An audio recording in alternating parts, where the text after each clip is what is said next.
దేవాలయ పరిచర్యలు చేస్తున్న సేవకులు దైవజనులు రెవరెండ్ జోసెఫ్ జాకబాయ్ గారు మన మధ్యలో ఉండటం చాలా సంతోషకరం. చప్పట్లు కొట్టి మనం అయ్యగారిని ప్రేమగా అందరు కూర్చొని బయట ఉన్న వాళ్ళు దయచేసి త్వరగా లోపలికి రండి. బయట ఉన్న వాళ్ళు దయచేసి త్వరగా లోపలికి రండి. చక్కగా பிரபு இயேசு கிறிஸ்து நாமములో మిమ్మల్ని అందరినీ ప్రేమతో ఆహ్వానిస్తూ ఉన్నాం. கர்த்தர் நல்லவர் என்பதை நாம் ருசித்து பார்க்க வேண்டும். దేవుడు మంచి దేవుడని మనం గ్రహించాలి. వేదం சொல்லுகிறது தேவனால் கூடாத ஒன்றும் இல்லை. వాక్యం సెలవిస్తుంది దేవునికి అసాధ్యమైనది ఏది కూడా లేదు. విశ్వాసికులకు ఎல்லாம் కూடும். విశ్వాసులకు కూడా ఇది వర్తిస్తుంది. ఆమేన్ ఆమేన్. ఎందుకు పాస్టర్ కి ఎంతమంది సంతోషంగా ఉన్నారండి? పాస్టర్స్ ఎంతమంది ఉన్నారు? పాస్టర్ గారు చేయొద్దండి. బయట చప్పలు కొట్టి వాళ్ళని బయట చప్పలు కొట్టి సువార్తికులు ఎంతమంది ఉన్నారు? చేయొద్దండి. సువిశేషకర్ పని செய்கிறவர்கள் கைகளை உயர்த்துங்க. ఎవాంజలిస్ట్ మీలో కూర్చున్న వాళ్ళలో సువార్తికులు ఎవరైనా ఉంటే చేయొద్దండి. సువార్తికులు అందరూ పాస్టర్ సేవకులేనా? ఓకే, మనుషులు எல்லாரும் பாஸ்டர் இல்லையா? అందరూ సేవకులే కదా. సభ ஊழியம் பண்ணிட்டீங்களா? సంఘ పరిచయం చేస్తున్నాం కదా. ఓకే, ரொம்ப సంతోషం. చాలా సంతోషం. உங்க பேர் என்ன சார்? మీ పేరు? ఎస్ అన్న. ఎస్ అన్న. ఎక్కడ ஊழியம் பண்றாரு? ఎక్కడ పరిచయం చేస్తున్నారు? బొల్లాపల్లి మాకు మండలం. బొల్లాపల్లి. బొల్లాపల్లి. బొల్లాపల్లి బొల్లాపల్లి మాటలు ఎన్ని కిలోమీటర్లు? 60 కిలోమీటర్ల నుంచి ఉంటుంది. 60 కిలోమీటర్స్. నేతి వந்தீங்களா? నిన్న వచ్చారా మీరు అందరూ? వచ్చారా మీటింగ్కి? చెప్పండి అయ్యా, నోరు తెరిచి చెప్పండి అయ్యారు. మాట చెప్పండి. మాట్లాడుతున్నారు. போயிட்டு காலைல வந்திருக்கீங்க. అందరూ రాత్రి లేట్గా వెళ్ళి ఉదయాన్నే వచ్చారు. ఎదురుపార్పుడు வந்திருக்கிறீங்க. ఎంతమంది సంతోషంగా దేవుని వాక్యం కొరకు ఎదురు చూస్తున్నా చేయొద్దండి. దేవునికి స్తోత్రం. இதுவரைக்கும் இல்லாத அளவிலே கர்த்தர் உங்கள் ஊழியத்தை வர்த்திக்க பண்ணுவார். ఇంతవరకు మీరు చూడనటువంటి కార్యాలు దేవుడు మీ పక్షులు ఇంకను కూడా జరిగిస్తాడు. ఆమేన్. ఆత్మలు పెరుగుం. ఆత్మలు పెరుగుతాయి మీకు. కర్తర్ సభயை விருத்தி அடைய செய்வார். సంఘాన్ని దేవుడు అభివృద్ధిలోకి నడిపిస్తాడు. వేదం சொல்லுகிறது, వాక్యం సెలవిస్తుంది, సభயை நான் இந்த கல்லில் மேல் கட்டுகிறேன். సంఘమును దేవుడు అనేటువంటి క్రీస్తు అనే బండపైన మనం కడుతూ ఉన్నాం. పాతాళத்தின் వాసనలు அதை மேற்கொள்வதில்லை. పాతాళపు తాళాలు గాని దాని యొక్క అవి ఏమీ చేయలేవు.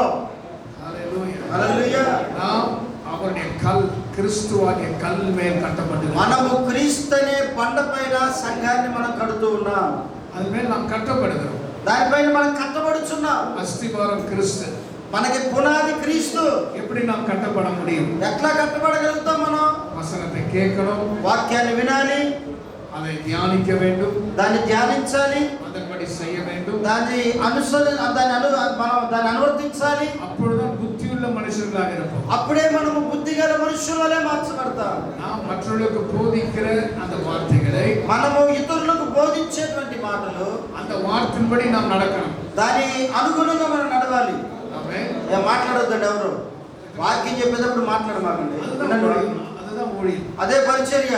ஊழியம் என்று சொல்லும்போது ஏதோ நான் பிரசங்கியா இருக்கிறேன் அதுக்காக நான் ஊழியம் செய்கிறேன். పరిచర్య అంటే ఏదో సేవ చేస్తున్నాం అంటే మనం ఏదో ప్రసంగం చేయడానికి మాత్రమే పరిచర్య చేయకూడదు. ஊழியம் என்பது முதலாவது நமக்கு நாம் ஊழியம் செய்கிறேன். పరిచర్య అంటే ముందు మనకు మనమే పరిచర్య చేయాలి. நாம் இயேசுவின் பாதத்தில் உட்காரணும். మన దేవుని పాదముల చెంత కూర్చోవాలి. மரியாள் தன்னை விட்டு எடுபடாத நல்ல பங்கை தெரிந்து கொண்டார். దేవుడు మరియమ్మ தன்னை விட்டு எடுபடாத நல்ல பங்கை தெரிந்து கொண்டார். తన గురించి తెలుసుకొని మంచి భాగాన్ని పొందుకొని ఉంది. మార్తలో పర్పల కార్యத்திலே அவர் ரொம்ப గమనமா இருந்தார். కానీ మార్త మిగతా పనులన్నిటిలో కూడా హుషారుగా పనుల్లోనే క్రియల్లోనే ఉంది.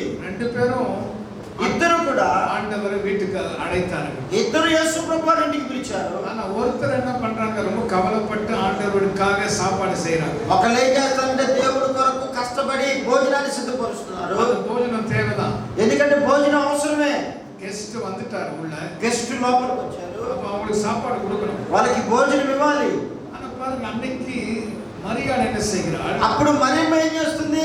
இயேசு பாதத்துல வந்து உட்கார்ந்துட்டார். యేసు ప్రభు వారి యొక్క పాదాల యొద్ద కూర్చుంది. மார்த்தாளோ அலுவலாக அவள் தன்னுடைய வீட்டு வேலைகளை சமையல் வேலையை செய்து கொண்டிருக்கிறார். మార్తమ్మ గారు ఏం చేస్తున్నారు? ఇంటి పనులు, భోజన పనులన్నిటిలో భాగమైపోయారు.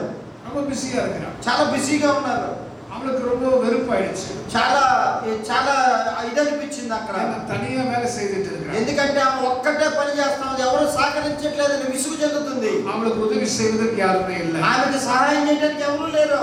ரொம்ப விரக்தி அடைந்தார். చాలా విసుగు చెందుతుంది, ரொம்ப கவலைப்படுறார், చాలా దుఃఖపడుతుంది, బాధపడుతుంది. அவளுக்கு ஒரே ஃபோకஸ்னா கவனம்னா ஆண்டவருக்கு ஏதாவது நல்ல சமையல். ఆమె మనసులో ఒకే ఒక ఆలోచన ఏంటో తెలుసా? దేవుడి ఇంటికి వచ్చాడు కనుక మంచి భోజనం చేసి పెట్టాలని ఆలోచన. அவள் வெளிப்புறமான காரியத்தை குறித்து கவலைப்பட்டார். తన బయట ఈ సంబంధమైనటువంటి కార్యం కొరకు ఆమె బాధపడుతుంది. நான் என்ன செய்ய போறேன்? ఈమె ఏం చేస్తుంది?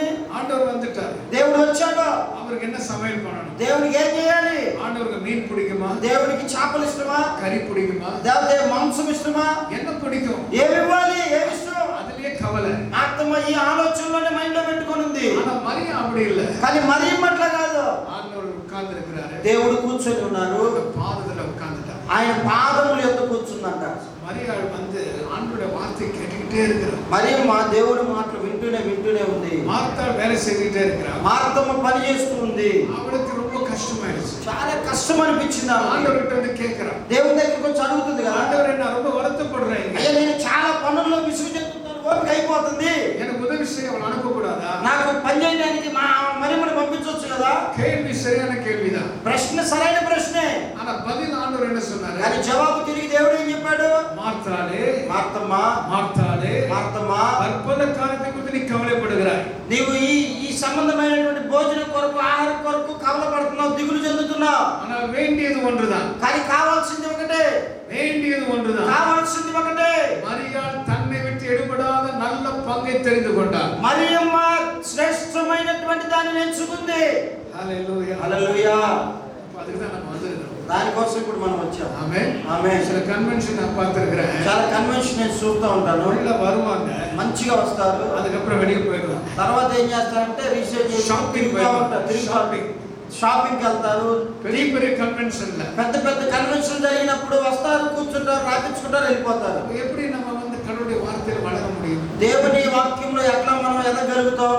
நம்ம உட்காரும் ஆண்டவருடைய பாதம், మనం కూర్చుంది దేవుని పాదముల యొద్ద ஆர்வமா உட்காரணும், సంతోషంగా, చాలా ఉత్సాహంగా కూర్చోవాలి, உற்சாகமா உட்காரணும். ఉత్సాహంగా కూర్చోవాలి. நம்ம ஆண்டவருடைய வார்த்தையை கேட்டு கேட்டு உள்ள வாங்கி கொள்ளணும். దేవుని యొక్క వాక్యాన్ని విని విని మన హృదయం వాక్యంతో నింపుకోవాలి. ஹல்லேலூயா. హల్లెలూయా. சாப்பிடும்போது என்ன பண்றோம்? తినేటప్పుడు ఏం చేస్తాం? எதுல சாப்பிடுறோம்? దేంట్లో తింటామండి? கையில చేతితో తింటాం, நல்லா குழைச்சி బాగా కలుపుకొని வாயில போட்டுக்கிறோம். నోట్లో మనం వేసుకుంటాం, வயிற்றுல போகுது, అది కడుపులోనికి அது వెళ్తుంది, வெளியே வந்துரும். తర్వాత బయటకు వచ్చేస్తుంది. ஆனா கடவுளுடைய வார்த்தை அப்படி அல்ல. కానీ దేవుని వాక్యం అలాంటిది కాదు. ஹல்லேலூயா. హల్లెలూయా. செவிகளின் மூலமாக చెవుల మూలముగా இருதயத்துக்கு போகுது. హృదయంలోనికి వెళ్తుంది. எங்க போகுது? ఎక్కడికి వెళ్తుంది? வயிற்றுக்கு போல కడుపులో కాదు వెళ్ళేది, இருதயத்துக்கு போகுது. హృదయంలోనికి వెళ్తుంది. டெபாசிட் ஆகுது. అది అక్కడ డిపాజిట్ అవుతుంది. ஹல்லேலூயா. హల్లెలూయా. ஏடிஎம் కార్డు எத்தனை பேர் வச்சிருக்கீங்க? ఏటీఎం కార్డులు ఎంతమందికి ఉన్నాయండి? சரி, ఉన్నది చెప్పండి, కొడతారు. ஏடிஎம் కార్డు எதுக்கு வச்சிருக்கிறோம்? ఏటీఎం కార్డులు ఎందుకు పెట్టుకున్నాం? டப்பு. దేనికండి ఏటీఎం కార్డు? அங்க டப்பு இருந்தா தான் இந்த டப்பு வெளியே வரும். దాంట్లో డబ్బులు ఉంటేనే ఏమొస్తాయి? డబ్బులు బయటకు వస్తాయి. டப்பு இல்லைன்னா డబ్బులు లేకుండా పెట్టి zero balance. జీరో బ్యాలెన్స్ ఉందనుకో, సారీ, నో ట్రాన్సాక్షన్. నీకు ట్రాన్సాక్షన్ చేయడం కుదరదు. మొగల్లా వాడి పడింది. అంటే అమ్మో జీరో బ్యాలెన్స్, అబ్బా డబ్బులు లేవనుకో మొహమంతా మాడిపోయి బయటకు వస్తుంది. கர்த்தருடைய வசனம் దేవుని వాక్యము சகல ஞானத்திலும் సకల సంపూర్ణ జ్ఞానముతో உங்களுக்குள் பரிபூர்ணமாய் வாசமாய் இருக்கிறது. మీలో పరిపూర్ణముగా నివాసము చేయాలి. அப்போ உங்க மினிஸ்ட்ரி ரொம்ப சக்சஸ்ஃபுல்லா இருக்கும். అప్పుడు నీ పరిచర్య ఆశీర్వాదకరమైన పరిచర్యగా మార్చబడుతుంది. நான் ஊழியத்தை ஆரம்பிக்கும் போது మేము పరిచర్య ప్రారంభించినప్పుడు நான் பெரிய சபையை ஆரம்பிக்கல. ఏ పెద్ద పెద్ద సంఘం నేను ప్రారంభించలా, பெரிய கட்டடம் கிடையாது. పెద్ద కట్టడం లేదు, మందిరం లేదు. ஆனா ஊழியத்தை தெருவில் தான் ஆரம்பிச்சேன். కానీ ఒక వీధిలో పరిచర్య ప్రారంభించారు అయ్యారు. அவருடைய வார்த்தை குறித்து தெருவில் பிரசங்கம். దేవుని వాక్యాన్ని వీధుల్లో బోధించారు. ஒவ்வொரு வீதிகளிலும், ప్రతి వీధి తిరిగేవాళ్ళు, ஒவ்வொரு இடங்களிலும் ప్రతి స్థలములకు వెళ్ళేవాళ్ళు, நற்செய்தியை சொல்ல ஆரம்பித்தார். యేసుక్రీస్తుని ఆరాధించాలని చెప్పేవాళ్ళు. அநேக வீடுகளிலே, అనేక మంది గృహాలలోకి వెళ్ళి வீடுகளில் உள்ளே கதவை தட்டி ஆண்டவரை பற்றி சொன்னார். అనేక మంది ఇంటి తలుపులు తట్టి వారికి దేవుని మాటలు చెప్పేటువంటి వాడిని. இன்றைக்கு அருமையானவர்களே, ప్రియమైన దైవ సేవకులారా, கர்த்தர் நம்மை மேலான ஒரு வேலைக்காக அழைத்திருக்கிறார். దేవుడు ఒక ఉన్నతమైన పరిచర్య కొరకు మనల్ని పిలుచుకొని இந்த ఉన్నారు. வேலையை குறித்து சாதாரணமா நினைக்காதீங்க. ఈ పరిచర్య ఏదో సర్వసాధారణమైనది అనుకోవద్దు మీరు. ఆంధ్రప్రదేశ్ చీఫ్ మినిస్టర్ வேலை செய்யறாரு. ఆంధ్రప్రదేశ్ ముఖ్యమంత్రి వారు ఒక పని వారు చేస్తున్నారు. அவர் மனித எல்லாம் இங்கே ஆந்திராவில் இருக்கிற பிரஜைகளுக்கு அவர் பிரதிநிதியாக இருக்கிறார். ఆంధ్రప్రదేశ్ లో ఉన్న ప్రజలందరికీ ఆయన ప్రతినిధిగా ఎంపిక చేయబడ్డాడు. ரொம்ப బిజీగా இருக்கிறாரு. చాలా బిజీగా ఉన్నారు. మినిస్టర్லாம் బిజీగా இருக்கிறாங்க. మినిస్టర్స్ అందరూ బిజీగా ఉన్నారు. கர்த்தர் உங்களுக்கு எனக்கும் அதை விட பெரிய வேலையை கொடுத்திருக்கிறார். దేవుడు దానికంటే కూడా శ్రేష్టమైనటువంటి బాధ్యత పని నీకు నాకు దేవుడు అప్పగించాడు. హల్లెలూయా, హల్లెలూయా. ఓ ప్రైమ్ మినిస్టరుடைய வேலையை விட, ప్రధానమంత్రి పని కంటే కూడా, చీఫ్ మినిస్టరుடைய வேலையை விட, ముఖ్యమంత్రి పని కంటే కూడా நமக்கு கொடுக்கப்பட்ட வேலை, మనకు అప్పగించబడిన పని ராஜ்யத்தின் வேலை. మరి అంత ఉన్నతమైన పరిచర్య. హల్లెలూయా, హల్లెలూయా. இந்தியா பிரைம் மினிஸ்டர் இந்தியாவுக்கு மட்டும்தான் prime minister. India prime minister, భారతదేశ ప్రధానమంత్రి భారతదేశానికే ప్రధానమంత్రి. ரஷ்யாவுக்கு அவர் பிரைம் மினிஸ்டர் ஆக முடியாது. ఆయన రష్యాకి వెళ్ళి నేను ప్రధానమంత్రి అంటే మీ దేశానికి ఒప్పుకోరు. அமெரிக்காவுக்கு பிரைம் மினிஸ்டர் ஆக నేను முடியாது. అమెరికానికి ప్రధాని అంటే ఒప్పుకోరు. இந்தியாவுக்கு மட்டும்தான். ఇండియాకి మాత్రమే. நம்ம அப்படி இல்ல. కానీ మనం అట్లా కాదు.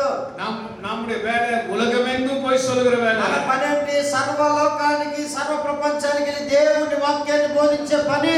హల్లెలూయా, హల్లెలూయా. సాధారణ మక్కడే ఆండவர் தெரிந்து கொண்டார். సాధారణమైనటువంటి ప్రజలమైన మనల్ని దేవుడు పిలుచుకొని ఏర్పరచుకున్నారు. மீன் பிடிக்கிறவரை தெரிந்து கொண்டார். మనము చేపలు పట్టేటువంటి వారిని దేవుడు ఏర్పరచుకున్నారు. மீனை பிடிச்சு அவங்க வியாபாரம் பண்ணாங்க. చేపలు పట్టుకొని వ్యాపారం చేసుకునే వాళ్ళు. ஆண்டவர் அவளை பார்த்து கூப்பிடுகிறார். వాళ్ళని పిలిచి దేవుడు పిలుస్తున్నాడు కదా, என் பின்னே தொடர்ந்து வா. నన్ను వెంబడించండి. మీరు Follow me. నన్ను వెంబడించండి. Follow me. నన్ను వెంబడించండి. I will make you fishers of men. నేను మిమ్మల్ని మనుషులు పట్టు జాలరిగా మారుస్తాను. எல்லாத்தையும் விட்டுட்டு போனாங்க. అందరూ విడిచిపెట్టి వెళ్ళి వచ్చేసారు. வலையை விட்டாங்க. ఆమె వలలు విడిచిపెట్టారు. போட்டை விட்டாங்க. బోట్లు విడిచిపెట్టారు. బిజినెస్ విட்டாங்க. మంచి వ్యాపారాన్ని వదులుకున్నారు. ஆண்டவர் பின்னால போனாங்க. యేసుప్రభువు పిలిచిన వెంటనే ఆయన వెంట వెళ్ళిపోయారు. హల్లెలూయా, హల్లెలూయా.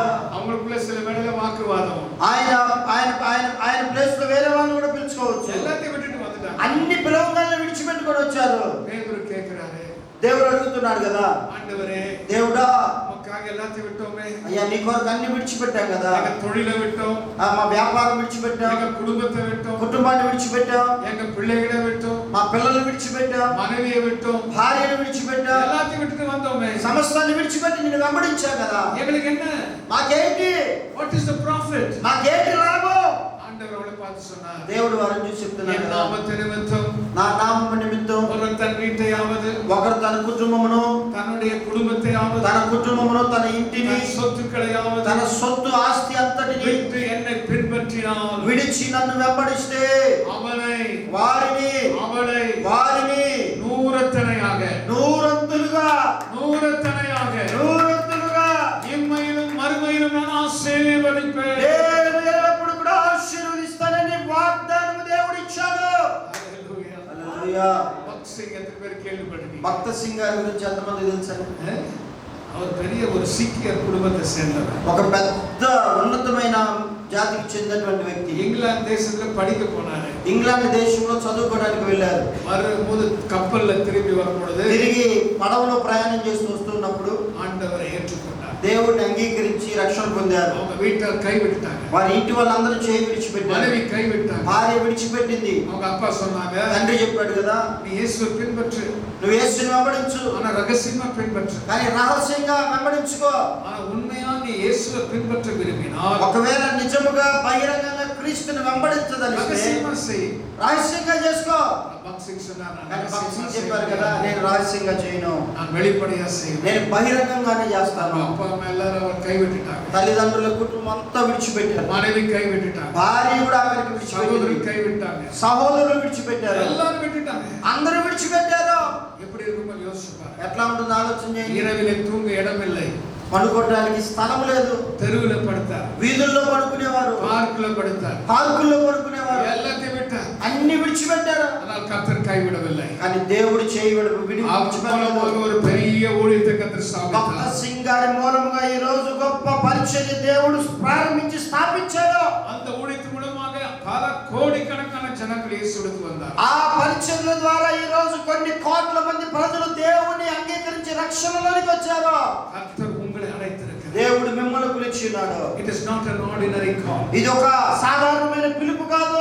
This is an extraordinary call. ఒక అసాధారణమైనటువంటి పిలుపు ఇది. It's a high calling. ఇది ఉన్నతమైన పిలుపు. நீங்க ஒருபோதும் உங்களை தரக்குறைவா எண்ணாதீங்க. మిమ్మల్ని మీరు ఎప్పుడు కూడా తక్కువగా అంచనా వేసుకోవద్దు. எப்பொழுதும் உங்க மனதுக்குள்ள ஒரு நல்ல எண்ணம் வரட்டும். ఎప్పుడు మీలో ఒక మంచి ఆలోచన కలగాలి.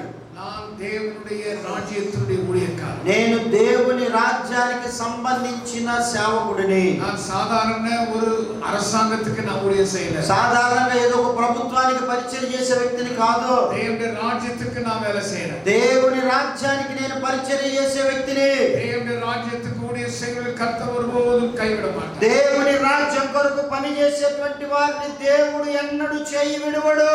హల్లెలూయా. హల్లెలూయా. దావీదు అప్పుడే దేవుని పిన్పట్టినాడు. దేవుడు అదే విధంగా దావీదు దేవుని అలా వెంబడించాడు. రాజావాన పిறகு ఆండవரை పిన్పట్టలే. రాజుగా మార్చబడిన తర్వాత దేవుని వెంబడించలా.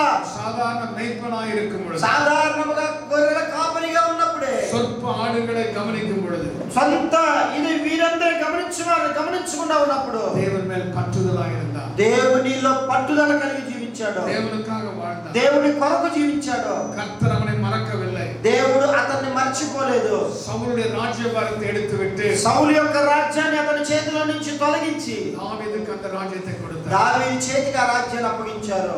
దావీదు ఆడుகளுக்கு பின்னால் போன்றவன். దావీదు దేవుణ్ణి వెంబడించాడు కనుక ఆయన్ని పొందుకున్నాడు.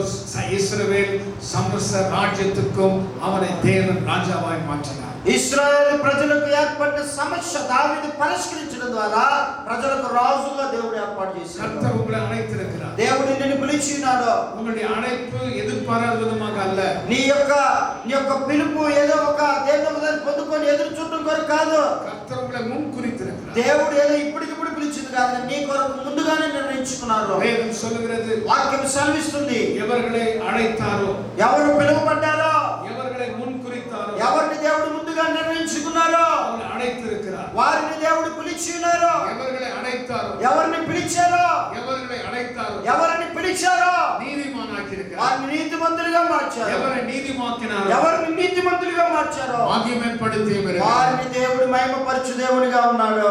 హల్లెలూయా. హల్లెలూయా. இதெல்லாம் பாருங்க, அப்படியே நடக்கிற ஒரு காரியம். ఇదంతా కూడా మన జీవితంలో నడిపించబడే కార్యాలు. ప్రాసెస్. అదొక ప్రక్రియ.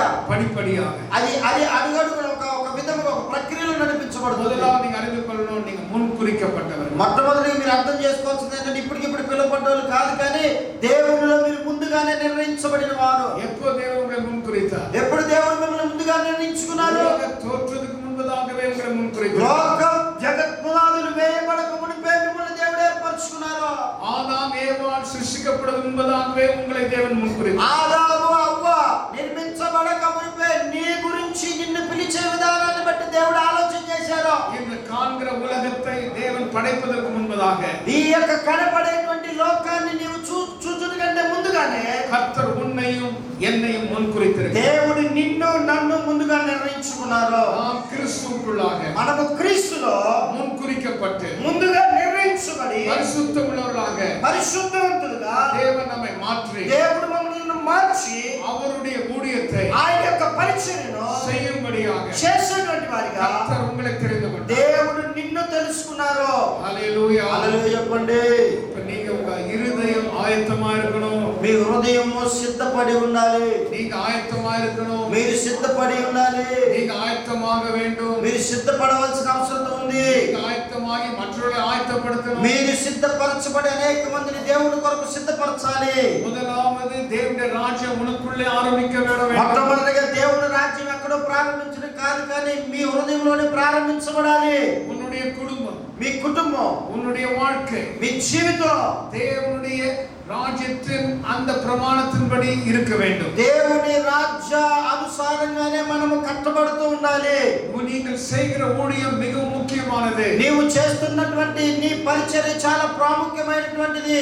எந்த கிராமத்தில் இருந்தாலும் ఏ గ్రామంలో ఉన్నా సరే, சிறிய கிராமமா இருக்கட்டும், చిన్న గ్రామమైనా సరే, பெரிய கிராமமா இருக்கட்டும், పెద్ద గ్రామమైనా సరే, சிறிய ஊழியமா இருக்கட்டும், చిన్న పరిచర్య అయినా సరే, பெரிய ஊழியமா இருக்கட்டும், పెద్ద పరిచర్య అయినా సరే, உங்களுடைய ஊழியம் தேவனுடைய பார்வையில் மிகவும் முக்கியமானது. నీ యొక్క పరిచర్య దేవుని దృష్టిలో చాలా ప్రాముఖ్యమైనటువంటిది. உங்களுடைய இருதயம் மிக மிக முக்கியமான ஒரு பகுதி. నీ యొక్క పరిచర్య దేవుని దృష్టిలో చాలా ప్రాముఖ్యమైనటువంటి భాగము.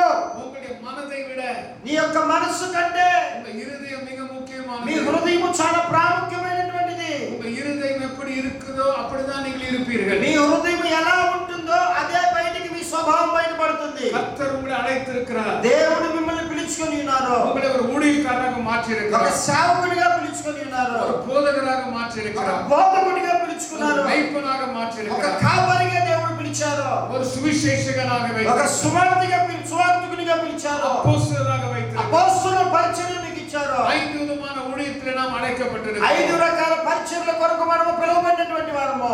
ஆனால் இந்த 5 விதமான ஊழியத்திற்கு ఈ 5 రకాల పరిచర్యలకు நம்முடைய இருதயம் தான் ரொம்ப முக்கியம். మన హృదయం చాలా ప్రాముఖ్యం. நம்முடைய இருதயம் எப்படி இருக்கிறதோ அப்படிதான் நாம் இருக்க మన போகிறோம். హృదయం ఎలా ఉంటుందో బయటికి మన స్వభావం అలానే நம்ம బయటపడుతుంది. இருதயம் எப்படி இருக்க போகிறதோ அப்படிதான் ஊழியம் இருக்க మన போகிறோம். హృదయం ఎలా ఉంటుందో అలానే మన పరిచర్య కూడా ఉంటుంది. நம்முடைய இருதயம் మన హృదయం வெளியேற பெற்றது. విలువైనటువంటిది. வேதம் சொல்லுகிறது, వాక్యం సెలవిస్తుంది, இந்த இருதயத்திலிருந்து ஜீவ ஊற்று புறப்படுகிறது. ఈ హృదయంలో నుంచి జీవపు ఓటలు బయలుదేరుచున్నవే. உங்க இருதயம் என்று சொன்னால் என்ன? మీ హృదయం అని చెప్తే ఏంటి? இந்த ஹார்ட் கிடையாது. அதாவது இந்த பிளட் பம்ப் பண்ணுது அந்த ஹார்ட் இல்ல.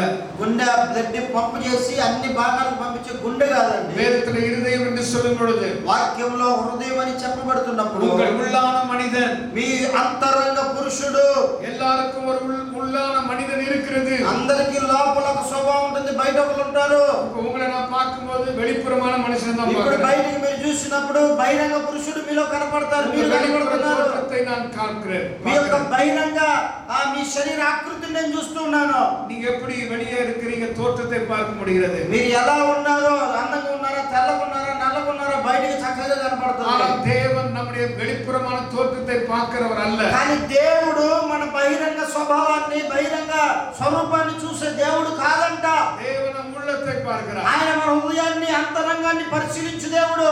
ஊழியம் செய்கிற ஒவ்வொரு ஊழியக்கான இருதயத்தை தேவன் பார்க்கிறார். పరిచర్య చేస్తున్న ప్రతి దైవజనుడి యొక్క అంతరంగాన్ని దేవుడు గమనిస్తున్నారు. உங்களுடைய இருதயம் மிக మీ முக்கியமானது. హృదయం చాలా ముఖ్యమైనటువంటిది. ஒருவேளை நீங்கள் போதகராக இருக்கலாம், ఒకవేళ మీరు బోధకునిగా ఉండొచ్చు, ஒருவேளை நீங்கள் பாஸ்டரா இருக்கலாம். ఒకవేళ నీవు కాపరిగా ఉండవచ్చు. ஆனால் உங்கள் இருதயம் எப்படி இருக்கிறது என்பதை நீங்கள் நிர்ணயிக்க నీ வேண்டும். హృదయం ఎలా ఉంది అనేటువంటిది నీకు నీవే ఆలోచన చేసుకోవాలి. கர்த்தர் உங்களை ஒரு கூட்ட ஜனத்துக்காக ஏற்படுத்தி இருக்கிறார். దేవుడు నిన్ను తన జన సమూహముగా ఏర్పాటు చేసుకొని ఉన్నారు. எப்படி ஒரு ஆடுகளின் மந்தையை மேய்ப்பதற்கு ஒரு மேய்ப்பன் அவசியமா இருக்கிறது போல, ఏ విధముగా ఒక మందను కాయుటకు ఒక కాపరి అవసరత ఉన్నదో, கர்த்தர் உங்களை மேய்ப்பராக, దేవుడు మిమ్మల్ని ఒక కాపరిగా, சிறு கூட்டத்தை நடத்தும்படியாக, చిన్న కూటాన్ని నడిపించే కాపరిగా, அவர்களுக்கு ஒரு முன்மாதிரியாக, వారి యొక్క ముందుకి మీరు ఒక మాదిరికరమైన జీవితాన్ని జీవించేవారిగా, அவருடைய தேவனுடைய வழிகளில் நடத்தும்படியாக దేవుని మార్గంలో నడిపించబడేవారిగా கர்த்தர் உங்களை தெரிந்து கொண்டிருக்கிறார். దేవుడు మిమ్మల్ని తెలుసుకొని ఉన్నారు. இப்பொழுது நாம் இயேசுவை நோக்கி பார்க்க வேண்டும். ఇప్పుడు మనము యేసును చూసి నడవాలి. அவருடைய ஊழியம் எப்படி இருந்தது என்பதை நாம் பார்க்க வேண்டும். ఆయన పరిచర్య ఎలా ఉందో మనం చూడాలి. யோவானின் சுவிசேஷம் యోహాను సువార్త 10వ அதிகாரம் 10వ అధ్యాయము 11వ వచనం. 11వ వచనం. யோவான் சுவிசேஷம் యోహాను సువార్త 10వ அதிகாரம் 10వ అధ్యాయము 11వ వచనం. 11వ వచనం. யாராவது வாசிங்க பார்க்கலாம். ఎవరన్నా చదువుతారా? இயேசு சொல்லுகிறார், యేసు చెప్తున్నారు చూడండి.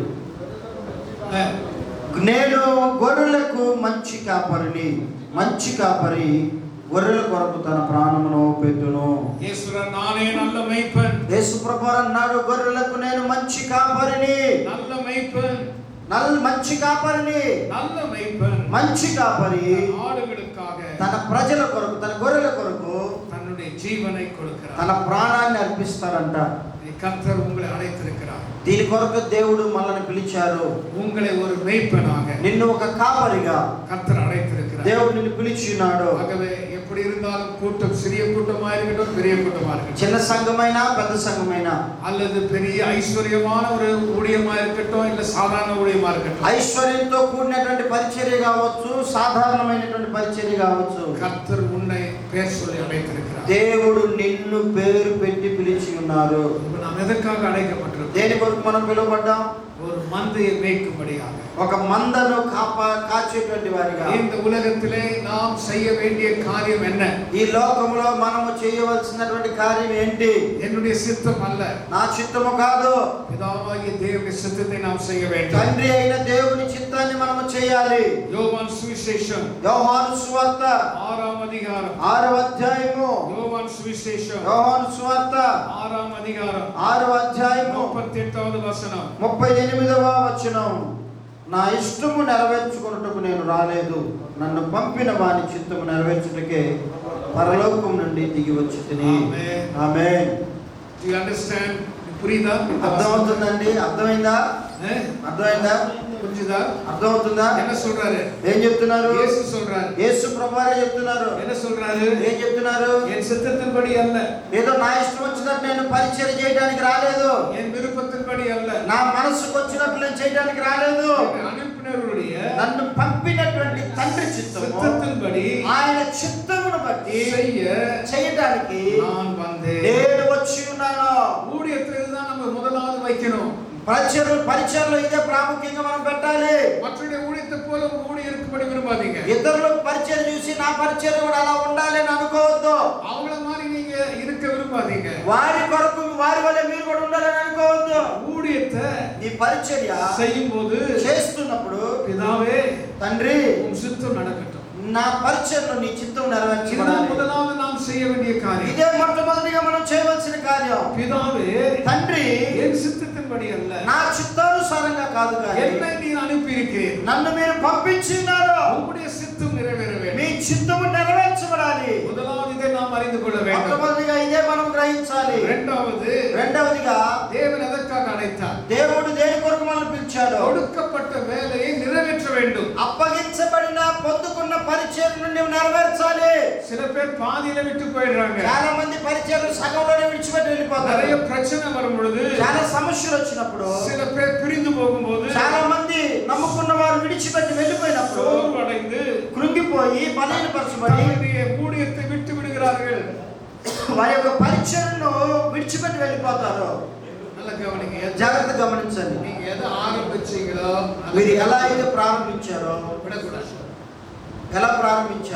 விடக்கூடாது. దాన్ని నీవు విడిచిపెట్టకూడదు. பக்கத்து ஆரம்பிச்சவங்க ஊழியத்தை விட்டுறாதீங்க. పక్కనున్న వ్యక్తి వైపు తిరిగి చెప్పండి, నీ పరిచయం అయ్యా నువ్వు విడిచిపెట్టదు. చెప్పండి, చెప్పండి, చెప్పండి. నా ముఖం చూడటం కాదయ్యా, பக்கத்துல ஆளை பார்த்து చెప్పండి. పక్కన చూసి చెప్పండి. என்ன சொன்னீங்க? என்ன சொன்னீங்க? சொல்லுங்க பாக்க. ఏం చెప్పారు మీరు?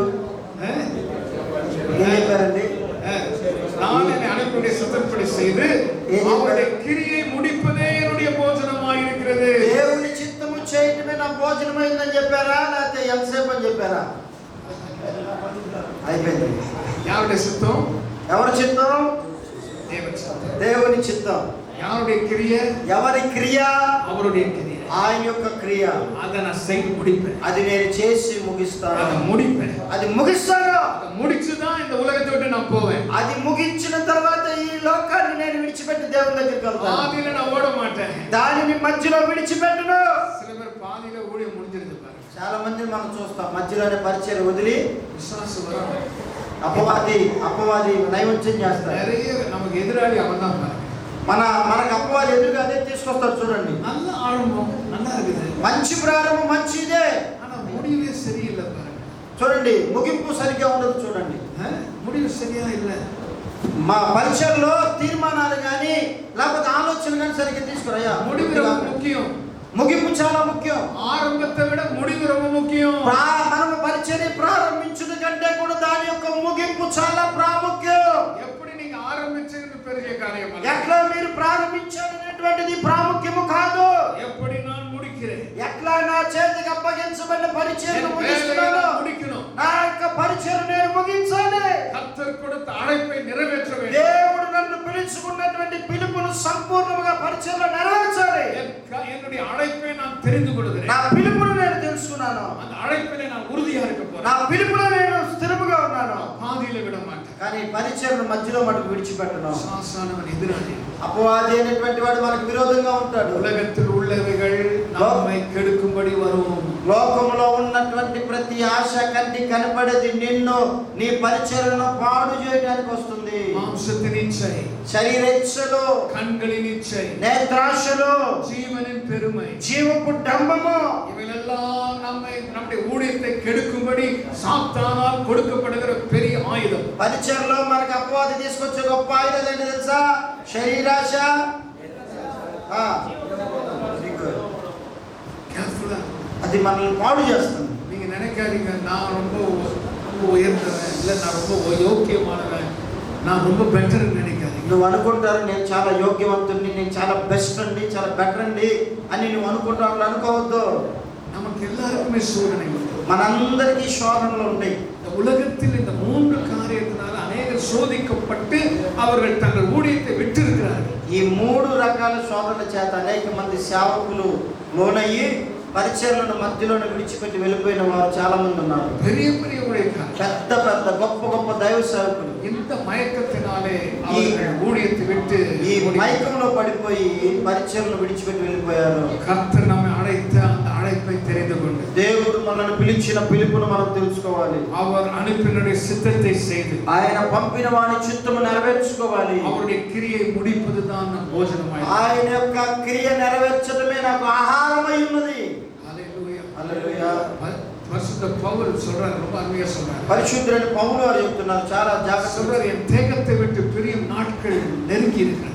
నా యొక్క ఆయుష్ దినాలు దగ్గరగా ఉంటూ అవి నాకు తెలపబడి ఉంటే నేను సెలవిస్తున్నాను. சீக்கிரமா நான் போக போறேன். త్వరగా నేను వెళ్ళిపోబోతున్నాను. தேகத்தை விட்டு நான் பிரிய போகிறேன். త్వరగా నేను శరీరాన్ని విడిచిపెట్టి వెళ్ళిపోవాల్సిన இப்பொழுது நான் பான பலியாய் வார்க்கப்படுகிறேன். ఇప్పుడు నేను బలిగా అర్పించబడబోతున్నాను. என் ஓட்டத்தை முடித்தேன். నా యొక్క పరుగు పందాన్ని నేను ముగించాను.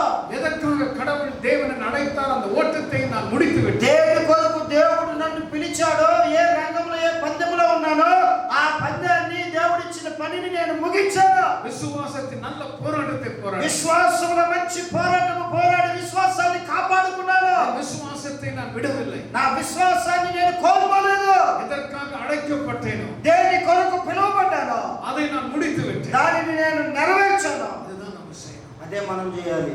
விட்டுடக்கூடாது. విడిచిపెట్టకూడదు.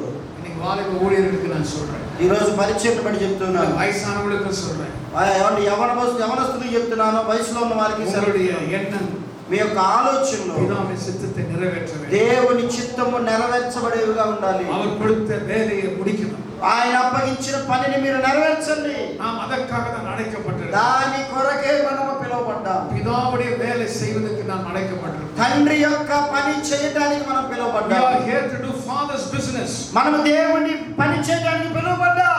அதுதான் நம்ம business. అదే మన యొక్క వ్యాపారము. Hallelujah. హల్లెలూయా. நீங்க எல்லாம் businessmen, మీరందరూ వ్యాపారవేత్తలండి. international businessmen. ఇంటర్నేషనల్ అంతర్జాతీయ స్వార్థికులు, సంఘ కాపులు, కై అంతర్జాతీయ కట్టు. వ్యాపారులు. చప్పలు కొట్టండి, కొట్టు చప్పట్లు.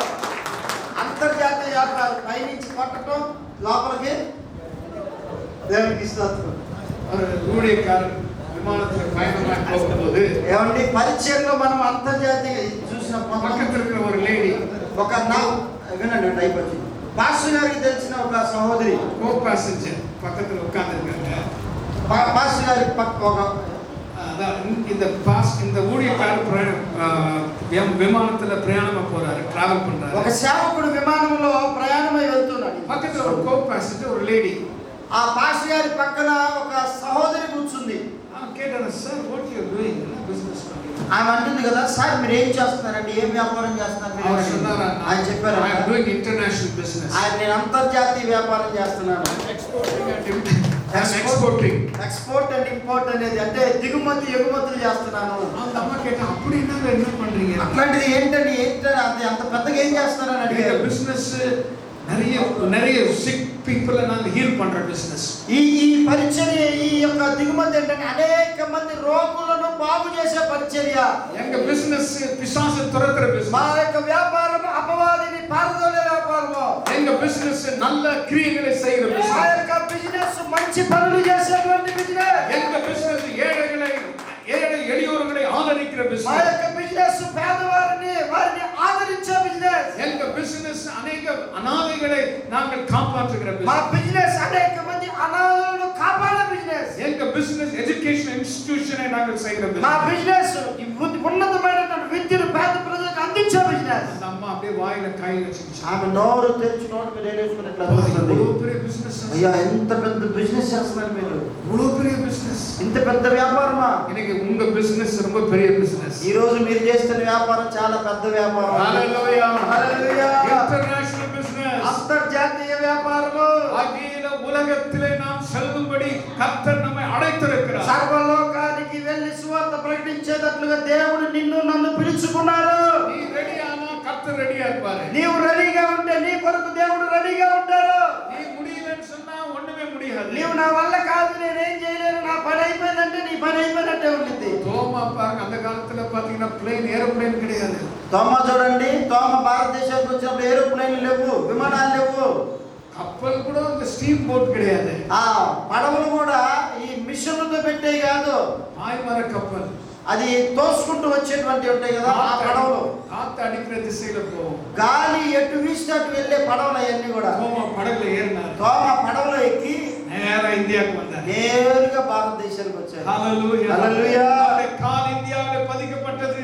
ఆయన పాదము భారతదేశంలో మోపబడింది. கேரளாவில வந்து அந்த இடத்துல வந்து சேர்ந்தார். కేరళకు చేరుకున్నారు మొట్టమొదటిగా. சுவிசேஷத்தை அறிவித்தார். సువార్త ప్రకటించారు. கேரளா இருந்து பயணமாக சென்னைக்கு வந்தார். కేరళ నుంచి ప్రయాణం ఎక్కడ అయిపోయిన తర్వాత చెన్నైకి వచ్చారు. சுவிசேஷத்தை அறிவித்தார். సువార్తను ప్రకటించారు. அநேக பிராமணர்கள் ரட்சிக்கப்பட்டார். అనేక మంది బ్రాహ్మణులు రక్షించబడ్డారు. அவர் மேல் கோபம் கொண்டு అతని పైన చాలా మంది కోపం పెంచుకున్నారు. கொலை செய்ய வகை தேடி ఆయన్ని చంపాలని ప్రయత్నం చేసి அவரை துரத்தி கொண்டு போனார். ఆయన్ని తరుముతూ వెళ్ళారు. ஈட்டினால் எடுத்து அவரை ஓங்கி குத்தினார். ఈటలతో ఆయన్ని పొడిచి పలు రకాల గుద్దులు గుద్దారు. ரத்த சாட்சியம். దేవునికి సాక్షిగా హతసాక్షిగా మరణించారు. எனக்கு சென்ட் தாமஸ் மவுண்ட் இருக்குது. ఈ రోజు మెడ్రాస్ పట్టణంలో సెయింట్ థామస్ మౌంట్ అనేటువంటిది ఉంది. హల్లెలూయా. హల్లెలూయా. எவ்வளவு பெரிய அகில உலகத்தினுடைய வேலையை நம்ம செய்றோம். మనం ఎంత గొప్ప ప్రపంచ పరిచర్య మనం చేస్తున్నామండి. సాధారణ వేலை அல்ல.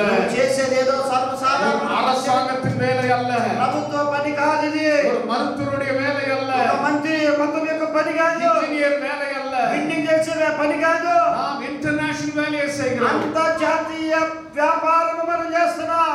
அகில உலகத்துக்கு நாம் செல்லும்படி நாம் கமாண்ட் பெற்றிருக்கிறோம். ఈ లోకానికి వెళ్ళి మనం దేవుని ఆజ్ఞను ప్రకటించే వారిగా ఉన్నాం. సువిశేషத்தை அறிவிக்கும்படி, సువార్తను ప్రకటించేటట్లుగా, వ్యాధిస్తులను సుగమాக்கும்படி, వ్యాధిగ్రస్తులను స్వస్థపరిచినట్లుగా, పిశాచుகளை துரத்தும்படி, అపవాదిని పారదోలేట్టుగా, బిల్లి ఏవల్ శూన్యங்களை కట్టి జాతబడి శక్తులు అన్నిటినీ మనము బంధించి హల్లెలూయా. హల్లెలూయా. పెరియ బిజినెస్. పెద్ద వ్యాపారం చేస్తున్నాం. యేసు పారణ 12 వయసులో ఆరంభించారు. యేసు ప్రభువారు 12 సంవత్సరాల వయసులో ప్రారంభించారు. 12 వయసులో ఆరంభించారు. 12 సంవత్సరాల వయసులో ప్రారంభించారు. ఒక అప్ప అమ్మ తేడుறாங்க. ఆ తర్వాత వెతుకుతున్నారు. ఒక పెద్ద తిరువిడాకు పోயிருக்காங்க. తర్వాత చూడండి ఆ చాలా మంది వీధిలో వెతుకుతూ ఉన్నారు. அவர் మరకటాங்க. ఆయన మర్చిపోయారు. ఇవరు నేరుగా దేవాలయத்துக்கு పోறாరు. ఈయన ఏం చేస్తారు? తల్లిదండ్రులు వెతుకుతుంటే నేరుగా దేవాలయంలోకి వెళ్ళారు. ప్రసంగం పண்றாரு. ప్రసంగం చేస్తున్నాడు అక్కడ. அங்க இருக்க வேத பாரர்கள் ஆச்சரியப்படுறாங்க. అక్కడ ఉన్న పరిసయ్యులు, శాస్త్రులు, వేద పండితులు ఆశ్చర్యపడుతున్నారు యేసును చూసి. 12 వయసు ஒரு சிறுவன். అయ్యో 12 సంవత్సరాల వయసులోనే அவருடைய வாழ்க்கையை தெரிஞ்சுக்கிச்சு நான் எதற்காக இந்த உலகத்துக்கு அனுப்பப்பட்டிருக்கிறேன். దేవుడికి తెలుసు ఈ లోకంలో దేని కొరకు నేను పంపబడ్డానో దేవుడు గ్రహించాడు. என் பிதாவுடைய வேலையை நான் செய்ய வேண்டும். నా తండ్రి యొక్క పని నేను చేయాలి. హల్లెలూయా. హల్లెలూయా.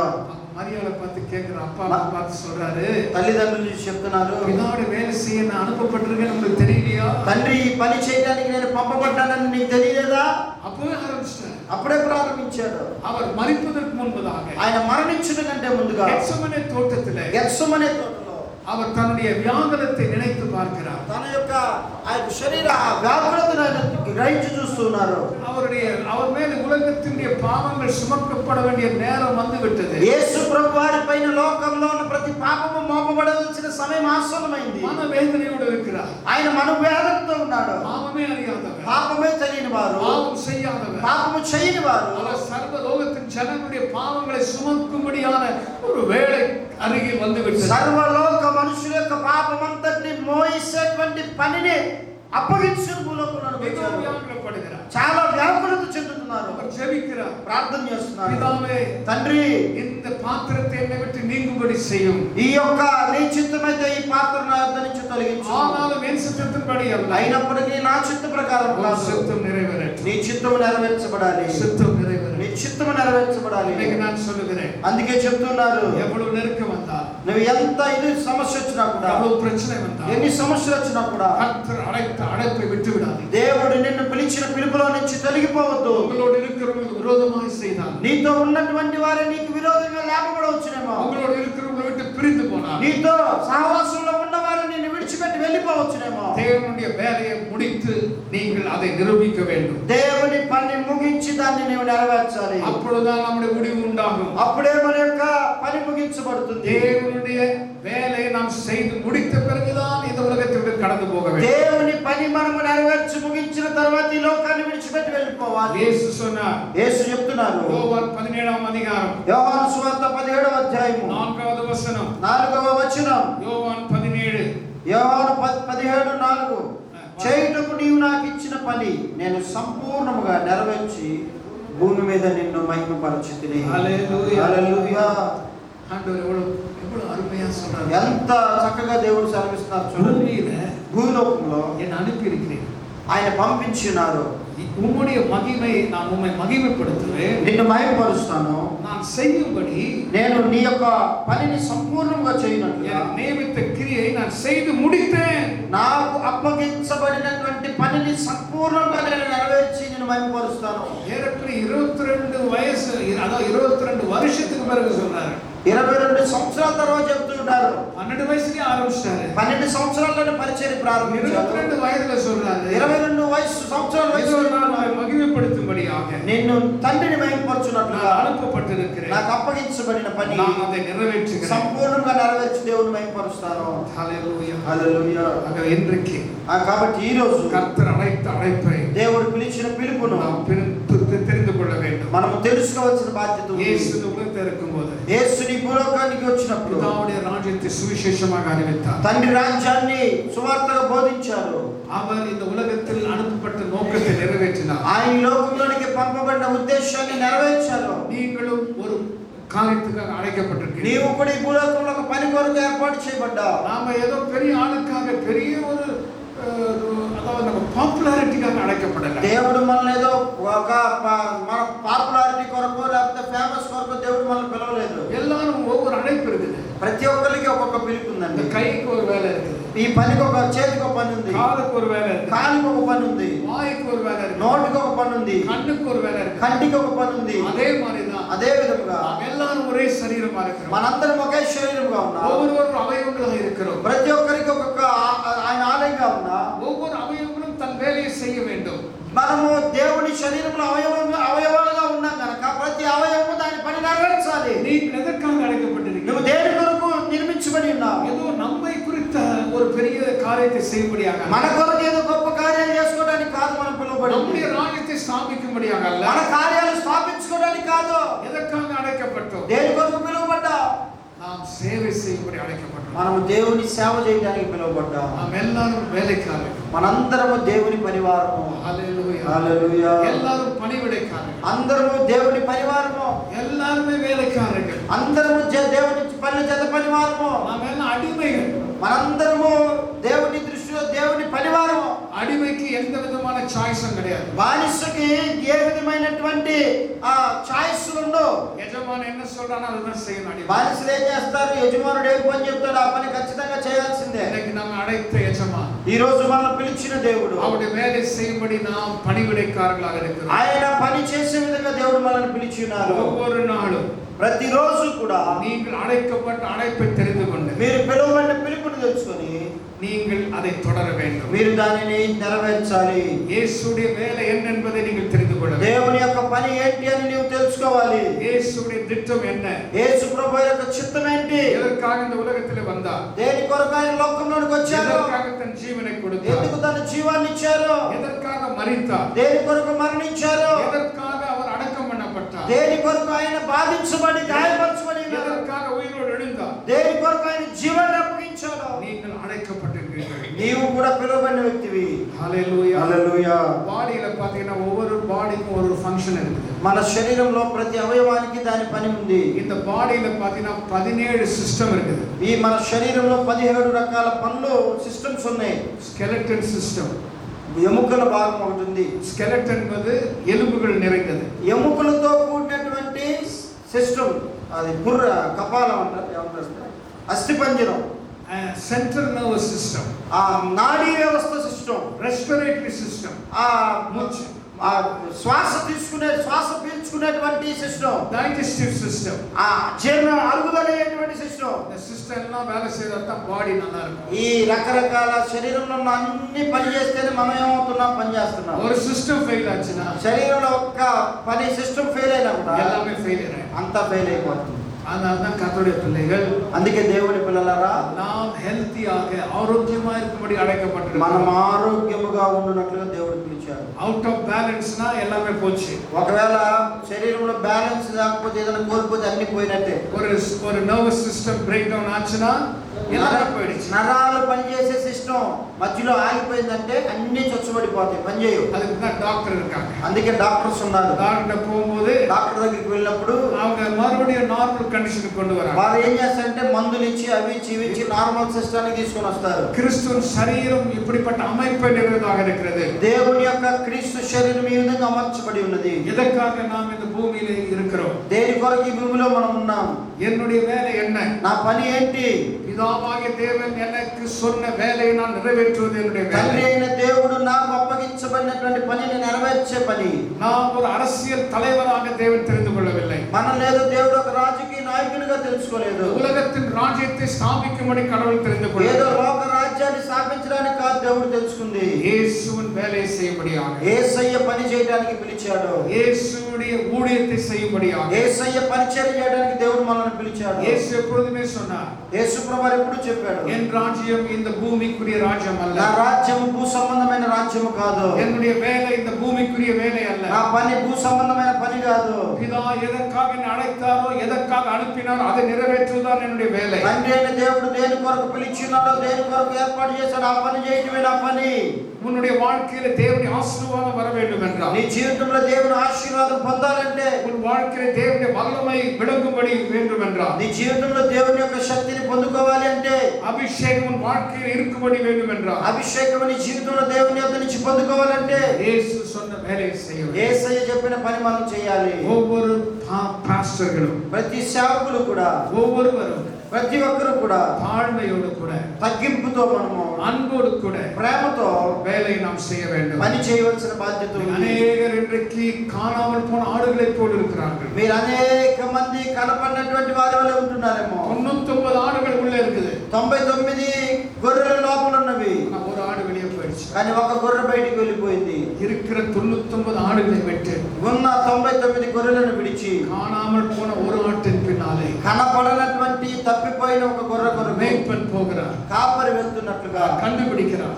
ఆయన కనుగొంటున్నాడు. காயத்தை கட்டுகிறார். ఆయన గాయాలు కడుతున్నాడు. தோளின் மேல் சுமந்து ఆయన స్వస్థతను కలుగు చేసి மந்தையிலே சேர்க்கிறார். మందలోనికి మరలా తిరిగి చేరుస్తున్నాడు. హల్లెలూయా. హల్లెలూయా. இன்னைக்கு சபையில இருக்கிற 99 ஆடை விட 99 మంది గొర్రెల సంఘంలో ఉన్న వాటి కంటే కూడా காணாமல் போன ஒரு ஆடு ரொம்ப முக்கியம். తప్పిపోయినటువంటి గొర్రె చాలా ప్రాముఖ్యం. நீங்க தேடி போகணும். మీరు కనుగొనడానికి వెతికి వెళ్ళాలి. பாருங்க, சபைக்கு அவங்க வர மாட்டாங்க. సంఘానికి వాళ్ళు రారండి. சபைக்கு வரவங்க ஏற்கனவே ரட்சிக்கப்பட்டவங்க. సంఘానికి వచ్చేటువంటి వారు అందరూ రక్షించబడిన వారే. அவங்க வாரம் வாரம் வருவாங்க. వాళ్ళు వారం వారం వస్తారు. ஆனா సభையில நிறைய பேர் வெளியே இருக்கிறாங்க. సరే, సంఘానికి బయట చాలా మంది ఉన్నారు. அந்த 4 சுவருக்கு வெளியே இருக்கிறவர்கள், ఆ 4 గోడలకి అవతల సంఘ సరిహద్దులకి బయట ఉన్నవారు அவர்களை தேடி போக வேண்டும். వారిని వెతుక్కుంటూ మనం ஒரு వెళ్ళాలి. ஆத்துமா விலையேற பெற்றது. ఒక్క ఆత్మైన కూడా విలువ కలిగినటువంటి ఆత్మ. ஒரு ஆத்துமாவை நீங்கள் ஆதாயப்படுத்தினால் ఒక ఆత్మను మీరు రక్షించబడితే பரலோக ராஜ்யம் முழுமையாய் சந்தோஷப்படுகிறது. పరలోక రాజ్యం సంపూర్ణంగా ఆనందిస్తుంది. இன்றைக்கு நமக்கு ஒரு வேலை இருக்கிறது. ఈ రోజు మనకు ఒక పని ఉంది. தொலைந்து போன மக்களை தேடி நாம் செல்ல வேண்டும். తప్పిపోయినటువంటి ప్రజలను వెతికి మనం దేవుని మందలో చేర్చాలి. அதற்கு நாம் என்ன செய்ய வேண்டும்? దానికి మనం ఏం చేయాలి? நற்செய்தி அறிவிக்க வேண்டும். దేవుని సువార్తను ప్రకటించాలి. ஒவ்வொரு பாஸ்டர்களும் ప్రతి సేవకుడు కూడా 4 சுவர்களுக்குள்ளே இருந்து பிரசங்கம் பண்ணால் போதாது. 4 గోడల మధ్య ప్రసంగం చేస్తే సరిపోదు. நீங்கள் నற்செய்தியை போய் வெளியே சொல்ல வேண்டும். నీవు సువార్త బహిరంగంగా వెళ్ళి ప్రకటించాలి. வெறும் 4 சுவருக்குள்ள வாரம் இந்த பிரசங்கத்தை செய்தால் போதாது. 4 గోడల మధ్య ప్రసంగం చేసినంత మాత్రం సరిపోదు. ஒவ்வொரு பாஸ்டர்களும் ஊழியர்களாக, ప్రతి సేవకులు కూడా పరిచారకులుగా, இவாஞ்சலிஸ்டாக సువార్థికులుగా இருக்க வேண்டும். ఉండవలసిన బాధ్యత ఉంది. ஓ அருமையானவர்களே, దేవుని ప్రియులారా, கர்த்தருடைய வேலை மிக முக்கியமானது. దేవుని పరిచర్య చాలా ప్రాముఖ్యమైనది. நீங்க வெறும் உள்ளே இருந்து திருப்தியோடு கூட இருக்காதீங்க. నీవు అటు ఇటు తిరిగేటువంటి వ్యక్తిగా కాదు. எனக்கு ஏதோ காணிக்க வருது, ఏదో కానుక వస్తుంది, கொஞ்சம் தசமமாக வருது, దశమ భాగం వస్తుంది, ஏதோ நான் அப்படியே குடும்பத்தை நடத்துறேன், నేను దాన్ని పెట్టుకుని కుటుంబాన్ని నడిపించుకుంటాను, எனக்கு போதிய அளவு வருமானம் இருக்குது, నాకు సరిపోయేంత వస్తుంది, அதுவே போதும், అదే సరిపోతుంది அப்படின்னு நினைக்க கூடாது. అని ఆలోచన చేయకూడదు. வெளியே போகணும். బయటికి వెళ్ళాలి. வெளியே ஒரு ஆடு இருக்குது இல்ல, బయట ఒక తప్పిపోయిన గొర్రె ఉంది కదా, దాన్ని వెతుక్కుంటూ அதை மந்தையில் சேர்க்க வேண்டும். అది మందలో చేర్చాలి. ஒவ்வொரு பாஸ்டருடைய வேலை சுவிசேஷ வேலையை செய்யணும். ప్రతి పాస్టర్ గారి యొక్క పని సువార్త పని చేయాలి. రెండవదిగా நீங்கள் உங்களுடைய ஆலயத்தில் போதிக்க வேண்டும். నీవు నీ మందిరంలో బోధించాలి. பிரசங்கன்றது பெரிய காரியம் அல்ல. ప్రసంగం ప్రాముఖ్యమైనటువంటిది కాదు. பிரசங்கம் என்பது சும்மா எடுத்து ஏதாவது பேசுறது. ప్రసంగం అంటే ఏదో ఒకటి తీసుకొని 4 మాటలు 4 రెఫరెన్స్ తీసుకొని చెప్పేది కాదు. உபதேசம் ரொம்ப முக்கியம். ఉపదేశం చాలా ప్రాముఖ్యం. நீங்க உபதேசத்தை சொல்லுகிறவர்களாக இருக்க வேண்டும். నీ ఉపదేశం బోధించేటువంటి వారిగా ఉండాలి. జనங்களை డిసైపుల్షిప్ శిష్యత్వத்தில் கொண்டு வர வேண்டும். ప్రజలను శిష్యత్వంలోనికి నడిపించాలి. ஒவ்வொரு விசுவாசிகளையும் நீங்கள் శిష్యులుగా மாற்ற வேண்டும். ప్రతి విశ్వాసుల్ని కూడా శిష్యులుగా మార్చాలి. உபதேசம் பண்ண வேண்டும். ఉపదేశం బోధించాలి. வேதத்தில் अनेक உபதேசங்கள் இருக்குது. బైబిల్ గ్రంథంలో చాలా ఉపదేశములు ఉన్నవి. విశ్వాసం என்றால் என்ன? విశ్వాసం అంటే ఏంటి? విశ్వాసం எப்படி வருகிறது? విశ్వాసం ఎట్లా వస్తుంది? విశ్వాసத்தால் என்னென்ன நடக்கும்? విశ్వాసం ద్వారా ఏమేం పొందుకుంటాం? அதை குறித்து போதிங்க. దాని గురించి బోధించండి. தொடர் போதனையா போதிங்க. కొనసాగించి బోధించండి. சும்மா பிரசங்கம் இருந்தா போதாது. ఏదో ప్రసంగం చేస్తే సరిపోదు. உபதேசம் முக்கியம். ఉపదేశం ముఖ్యం. அந்த வார்த்தை எடுத்து உபதேசிக்கணும். దేవుని వాక్యాన్ని చెప్పి మనం బోధించాలి. ஆயத்தமாப்படுத்தணும். మనల్ని మనం సిద్ధపరచుకోవాలి. ஆயத்தமானா மற்றவங்களை ஆயத்தப்படுத்த முடியும். మీరు సిద్ధపరచబడితేనే మిగతా వాళ్ళని సిద్ధపరచగలుగుతారు. நேரத்தை நீங்க பயன்படுத்தணும். మీకు అప్పగించబడినటువంటి దినాలని పరిచయం కొరకు ఉపయోగించుకోవాలి. நிறைய புத்தகங்களை படிக்கணும். చాలా దేవుని వాక్యములకు సంబంధించిన పుస్తకాలు చదవాలి. நிறைய நல்ல பிரசங்கங்களை கேட்கணும். మంచి ప్రసంగాలు వినాలి. நிறைய நேரம் ஸ்பெண்ட் பண்ணணும். చాలా సమయాన్ని కేటాయించాలి. எவ்வளவு நேரம் நேரத்தை நீங்க உபதேசிப்பதற்காக நீங்கள் உங்கள் நேரத்தை செலவிடுகிறீர்களோ அவ்வளவாக உங்களுடைய சபையிலே జనங்கள் శిష్యులుగా మారు. దేవుని వాక్యం కొరకు నువ్వు ఎంతగా సమయాన్ని కేటాయిస్తావో ఆ వాక్యాన్ని బట్టే నీ సంఘంలో ఉన్న విశ్వాసులు దేవుని శిష్యులుగా మార్చబడతారు. ఆమేన్ ఆమేన్. முதலாவது நற்செய்தியை வெளியே அறிவிக்கணும். సువార్తను బయట బోధించాలి. ஒரு ஆடு வெளியே இருக்குது இல்லையா? తప్పిపోయిన గొర్రె బయట ఉంది కదా, அதை కண்டுபிடிக்கணும். దాన్ని మనం కనుగొనాలి. రెండవదిగా సభైల ఉపదేశం பண்ணணும். సంఘములో ఉపదేశం బోధించాలి. ఉపదేశం టీచింగ్. ఉపదేశం అంటే ఏంటి? టీచింగ్. ఉపదేశం బోధన చేయాలి. ఓకే, ఒక సబ్జెక్ట్ எடுத்தீங்கன்னா ఒక సబ్జెక్ట్ తీసుకొని పలు వారాలకు ఉపదేశం பண்ணணும். అనేక వారాలుగా బోధన చేయాలి మనం. சில பேர் ఉపదేశం வந்து 360 వారము பண்றாங்க. చాలా మంది ఉపదేశం చూడండి 365 రోజులు కూడా సంఘాల్లో ఉపదేశాన్ని చెప్తూ ఉంటారు. நிறைய கேளுங்க. చాలా మంది వింటూ ఉంటారు. ఫోన్ ఎదుకు இருக்கு? ఫోన్ ఎందుకుంది? நிறைய கேட்கிறதுக்கு. చాలా వినడానికి ఉంది. தேவையில்லாத கேட்காதீங்க. అవసరం లేదు వినడానికి చూడడానికి కాదు. நல்ல போதகத்தை கேளுங்க. మంచి బోధనలు వినండి. நிறைய போதகங்கள் வருகிறது. మంచి బోధనలు వస్తూ ఉన్నాయి. Spend time. మనం సమయాన్ని కేటాయించండి. எப்பொழுதுமே நோட்ஸ் எடுத்துக்கணும். ఎప్పుడు కూడా వాక్యం చెప్పేటప్పుడు ఒక నోట్ పెన్ అనేది ఉంటే చాలా మంచిది. நான் இந்த ప్రాక్టీస్ చిన్నదిగా பண்றேன். ఈ యొక్క అలవాటు నేను చిన్న వయసు నుంచి పెట్టుకుంటాను. వాక్యాన్ని రాసుకుంటాను. ప్రసంగం பண்ணும்போது, ప్రసంగం చేసినప్పుడు, ప్రసంగத்தை கேட்கிறது, ప్రసంగం వింటున్నప్పుడు, ఉపదేశం பண்ணும்போது, ఉపదేశం చెప్పేది, ఉపదేశத்தை கேட்கிறது, ఉపదేశం వింటున్నప్పుడు எழுதுவது, రాసుకుంటాను. படிப்பது, చదువుతాను, எழுதுவது, రాస్తాను, படிப்பது, చదువుతాను, படிக்க படிக்க படிக்க చదివి చదివి చదివి நீங்க நல்ல உபதேசிகளாக மாறுவீர்கள். మీరు మంచి ఉపదేశకులుగా మార్చబడతారు. హల్లెలూయా. హల్లెలూయా. ஒரு சபைக்கு இது ரொம்ப முக்கியம். ఒక సంఘానికి నీవు చాలా ప్రాముఖ్యం. சபை என்பது ஒரு 4 சுவர்கள 2 பாடல்களை பாடி ஒரு பிரசங்கம் பண்ணுவது அல்ல. సంఘం అంటే 4 గోడల మధ్య 2 పాటలు పాడి ఒక ప్రసంగం చేసేది కాదు. ஊழியம் என்பது சும்மா 4 சுவர்களுக்குள் கிடையாது. పరిచర్య అనేది 4 గోడల మధ్య కాదు. வெளியே போகணும். బయట ఉంటే బయట వెళ్ళాలి సువార్త. ஒரு ஆடு சுத்திட்டு இருக்குது. ఎందుకంటే తప్పిపోయిన గొర్రె తిరుగుతుంది. தேடி போகணும். దాన్ని వెతుక్కుంటూ వెళ్ళాలి. அந்த ஆடை பிடிச்சிட்டு மந்தையில சேர்க்கணும். దాన్ని పట్టుకొని తిరిగి మందలోనికి చేర్చాలి. இருக்கிற மந்தைகளுக்கு உபதேசிக்கணும். ఉన్న మందకి దేవుడు ఉపదేశం బోధించాలి. మూడవదిగా எல்லா வியாதிகளை சுகமாக்க வேண்டும். ప్రతి విధమైన వ్యాధులను స్వస్థపరచు పరిచర్య చేయాలి. కరங்களை பார்த்து சொல்லுங்க. చేతులు మీ చేతులు కుడి చేతులు కైகளை చెప్పండి. నా చేతులలో కైயை பார்த்து சொல்லுங்க. నీ చేయి చూసి చెప్పండి. சொல்லுங்க என் கைகளை నా చేతులు వ్యాధిస్తుల மேலே వ్యాధిగ్రస్తుల మీద வைப்பேன் వేస్తున్నాను. అప్పుడు స్వస్థమடைవాர்கள். వాళ్ళు స్వస్థపరచబడుదురు గాక.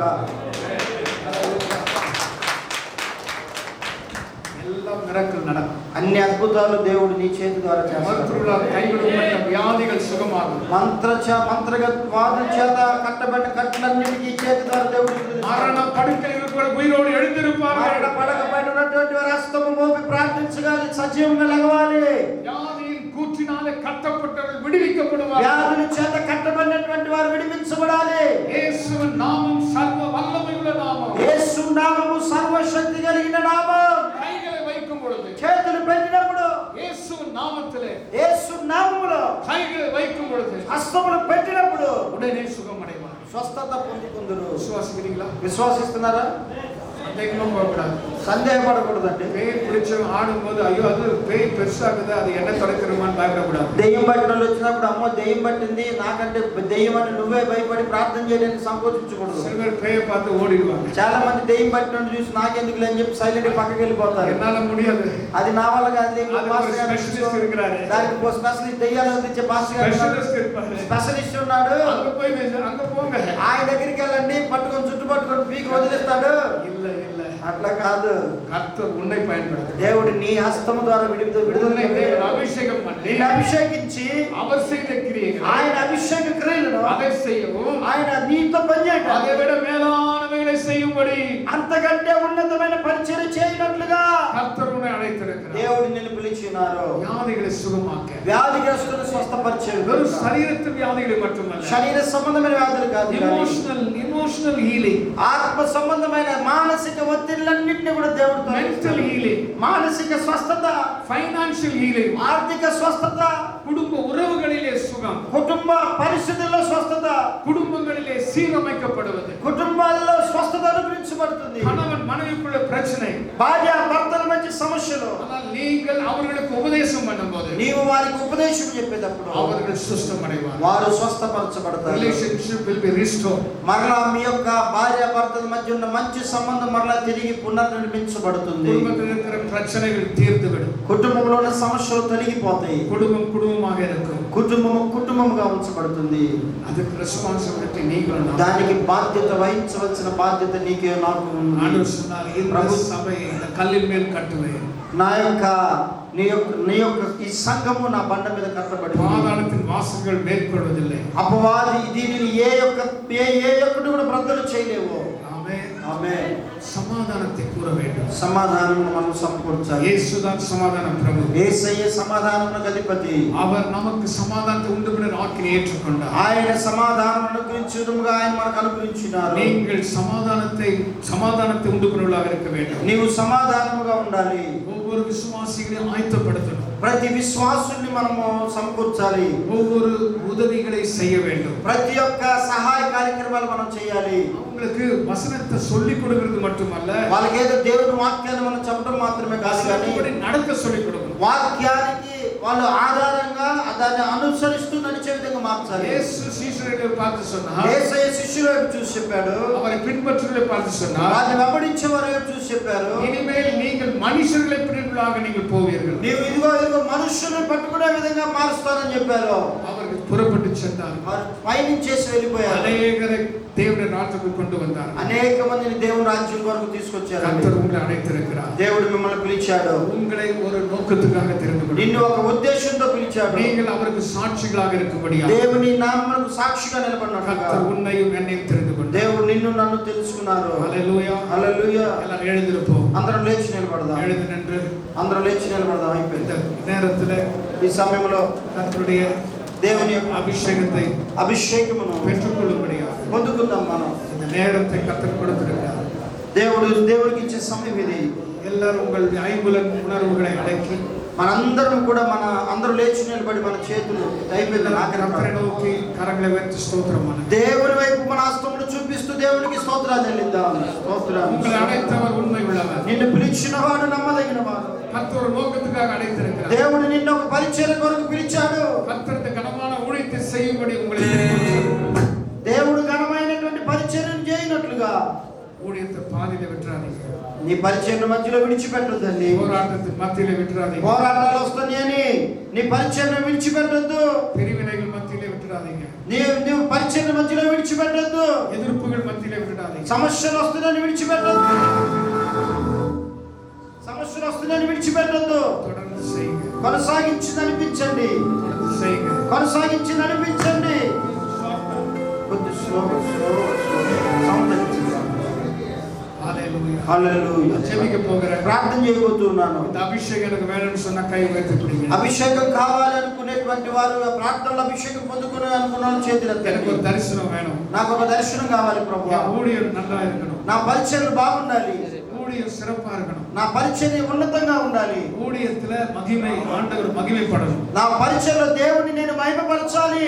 என் ஊழியத்தின் மூலமாக அநேக ஆத்துமாக்கள் நான் నా ஆதாயம் పరిచర్యల ద్వారా అనేక మంది ఆత్మలను రక్షించాలి. கர்த்தர் கொடுத்த மந்தையை நான் மேய்ப்பதில் எச்சரிக்கையா இருப்பேன். దేవుడు ఇచ్చిన అప్పగించిన మందలో నేను జాగ్రత్తగా కలిగి దాన్ని కాయాలి. இந்த முழு மந்தைக்கு இயேசு பிரதான மேய்ப்பர். ఈ సమస్త మందకి యేసు ప్రభువే ప్రధాన కాపరి.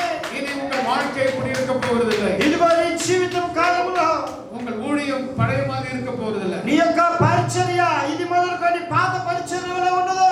25ஆம் ஆண்டு முடிய போகிறது. ఇదిగో 25వ సంవత్సరం ముగించబడబోతుంది. 26ஆம் ஆண்டு கர்த்தர் உங்களை புதிய பாதையில கொண்டு போவார். 2026 ఒక నూతన మార్గంలో దేవుడు నిన్ను నడిపించబోతున్నాడు. கர்த்தர் உங்களை எல்லை விரிவாக்குவார். దేవుడు నీ సరిహద్దులు విశాలపరుస్తాడు. நீங்கள் மனிதர்களை பிடிக்கலாக மாறுவீர்கள். నీవు అనేక మందిని ఆత్మను రక్షించాలిగా ఉంటావు. நீங்க வலைய போடணும். నీవు వలలు విసరాలి. நீங்க உங்களுடைய அந்த மீன் பிடிக்கிற அதுக்கு வேண்டிய ஆகாரத்தை போடணும். ఆ చేపలను వలను పట్టుకోవడానికి ఏ విధమైన ఆహారం ఉంటుందో దాన్ని నీవు వేయాలి. ஆகாரம் இருக்கும்போது மீன்கள் தானாய் வரும். ఆహారం ఉన్నప్పుడు చేపలు వెతుక్కుంటూ వస్తాయి. வலையை விரிக்கும்போது மீன்கள் வந்து விழும். ఆహారం ఉన్నప్పుడు చేపలు వెతుక్కుంటూ వస్తాయి. கர்த்தர் திரளான ஆத்துமாக்களை கொடுப்பார். దేవుడు పలు రకాల ఆత్మలను అనుగ్రహిస్తాడు. இந்த ஆண்டை விட அடுத்த ஆண்டு இரட்டிப்பான ஆத்துமாக்கள் சபையிலே சேர்த்துக் கொள்ளப்படுவார். ఈ సంవత్సరం ఉన్న సంఘ సభ్యుల కంటే 2026 సంఘ సభ్యుల సంఖ్యను దేవుడు వృద్ధి చెందించబోతున్నాడు. హల్లెలూయా. హల్లెలూయా. హల్లెలూయా. Thank you, Lord. Thank you lord. దేవా స్తోత్రం. Thank you, Father. ஊழியத்தை இரட்டிப்பான ஆசீர்வதிப்பார். రెట్టింపుగా ఆశీర్వదించండి నాయనా. உங்கள் ஊழியம் మీ యొక్క పరిచర్య நீங்கள் தெரிந்து கொள்ளப்பட்டது அல்ல. నీవు తెలుసుకుంది కాదు కానీ, பிழைப்புக்காக அல்ல. ఇదేదో ఒక ఘనత కోసం కాదు కానీ, இந்த உலகத்தின் பிழைப்புக்காக அல்ல. లోక సంబంధమైన ఘనత కోసం కాదు நான் కానీ, பரலோக ராஜ்யத்தின் வேலை செய்கிறோம். పరలోక రాజ్యం పని చేస్తున్నాను. கர்த்தர் அழைத்தவர் உண்மை உள்ளவர். దేవుడు పిలిచిన వాడు నమ్మదగిన వాడు. உங்களை வாழ வைப்பார். మిమ్మల్ని జీవింపు చేస్తాడు. தேவைகள் சந்திக்கப்படும். నీ యొక్క అవసరతని తీర్చబడతాయి. நீங்க நினைக்கிறதுக்கு முன்னாலே தேவைகளை கர்த்தர் சந்திப்பார். నీవు ఆలోచించే దానికంటే ముందుగానే నీ అవసరతను దేవుడు తీరుస్తాడు. மனதிலே சில விருப்பங்கள் இருக்கலாம். నీ మనసులో 10 రకాల ఆలోచనలు ఉండవచ్చు. ஐயோ என் தேவைகள் இருக்கிறது. అయ్యో నాకు అవసరతలు ఉన్నాయి. நீங்க நினைப்பதை விட, నీవు ఆలోచించడం కంటే ముందుగానే, கேட்பதை விட అడిగే కంటే ముందుగానే அதிகமாக అత్యధికముగా అత్యధికముగా அவருடைய வல்லமையின்படி, ఆయన శక్తికి ఆధారంగా, உனக்குள்ளே இருக்கிற வல்லமையின்படி నీలో ఉన్నటువంటి శక్తిని కంటే కూడా உன்னை தேவன் ஆசீர்வதிப்பார். దేవుడు నిన్ను తన శక్తితో ఆశీర్వదిస్తాడు. ஊழியத்தின் மூலமாக ఈ పరిచయం ద్వారా அநேக வியாதிஸ்தர்கள் சுகமாவார். అనేక మంది స్వస్థపరచబడతారు. கரங்களை உயர்த்தி பிடிங்க. చేతులు పైకెత్తి చెప్పండి, சொல்லுங்க, ஆண்டவரே దేవా கரங்களை அபிஷேகம் அபிஷேகம் பண்ணு. నా చేతులను అభిషేకించండి. வல்லமையினாலே நிரப்பு. నీ శక్తి చేత నింపండి. ஆவியின் வரங்கள் செயல்படும்படி ఆత్మ వరములు ప్రభువా అవలంబించే శక్తినివ్వండి. ஆவியின் வரங்களை நான் விரும்புகிறேன். ఆత్మ వరముల చేత నింపండి. தீர்க்கதரிசன வரத்தை விரும்புகிறேன். స్వస్థ ప్రవచన వరాన్ని ఇవ్వండి. வசனத்தை போதிக்கும் வரத்தை விரும்புகிறேன். వాక్యాన్ని బోధించే వరము చేత నింపండి. வசனத்தை போதிக்கும் ஞானத்தின் வரத்தை விரும்புகிறேன். వాక్యాన్ని బోధించే జ్ఞానమును తెలియనివ్వండి. குணமாக்கும் வரத்தை விரும்புகிறேன். స్వస్థపరచు వరమునివ్వండి. வல்லமை வரத்தை விரும்புகிறேன். శక్తి కలిగిన పరిచయనివ్వండి. வரங்களை நாடுகிறேன். చేతుల మీద In the name of Jesus. యేసు నామములో. In the name of Jesus. యేసు నామములో. In the name of Jesus. యేసు నామములో.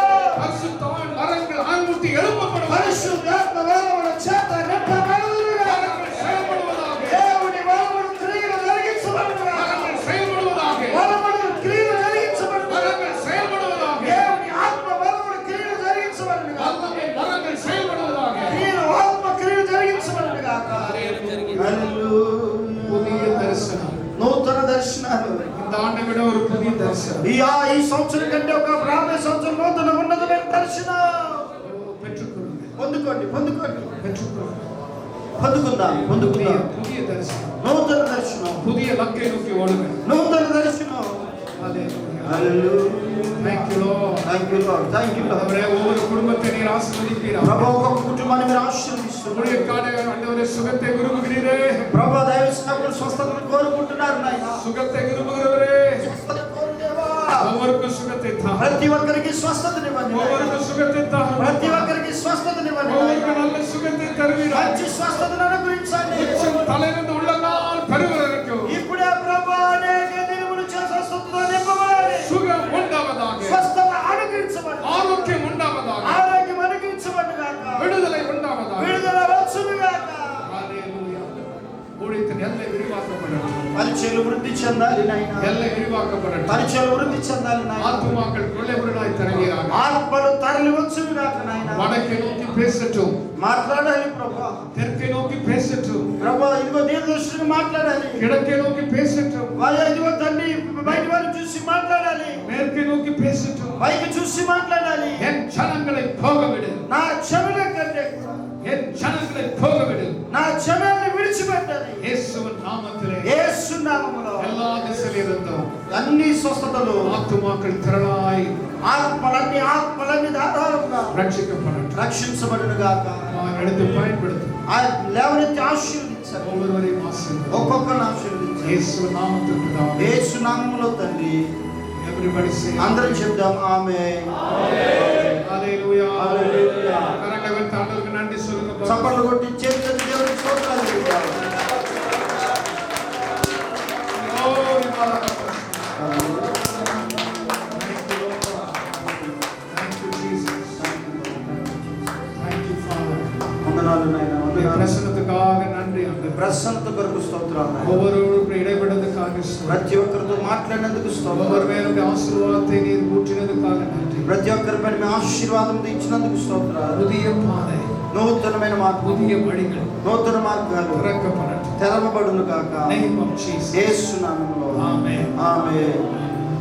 పరమ తండ్రి అయిన దేవుని ప్రేమ, ప్రభువైన యేసుక్రీస్తు వారి మహాకృప, పరిశుద్ధాత్మ దేవుని సహవాసం సన్నిధి నడుపు చేరువును మనందరికీ దేవుని వాక్యాన్ని అందించిన దైవ సేవకులను అధిపరిచారు. ఇప్పుడు ఎల్లప్పుడు తోడై నడిపించును గాక. అందరూ హల్లెలూయా. అందరూ చప్పట్లు కొట్టి thank you very much for your wonderful work. ಎಲ್ಲ முதலாவது வார்த்தை அம்மா பேசின வார்த்தை, நான் ரெண்டாவது பேசின வார்த்தை நாங்கள் எல்லாம் பால்படுத்திருக்கிறோம். ரொம்ப நன்றி, ரொம்ப சந்தோஷம். கர்த்தர் சித்தம் இருந்தால் திரும்பி நீங்கள் thank you very much. Thank you very much.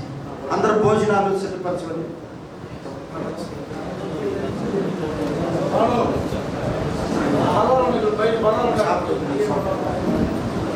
అందరూ భోజనం చేయండి. ముందు ప్రారంభంగా కన్నా భోజనం ఏర్పాటు చూడండి. ముందు భోజనం చేయండి అయ్యారు, దయచేసి భోజనం చేయండి. ఇక్కడే ఉన్నాయి అన్ని చక్కగా ఇక్కడ భోజనం చేసి మళ్ళీ 2 నిమిషాలు కూర్చొని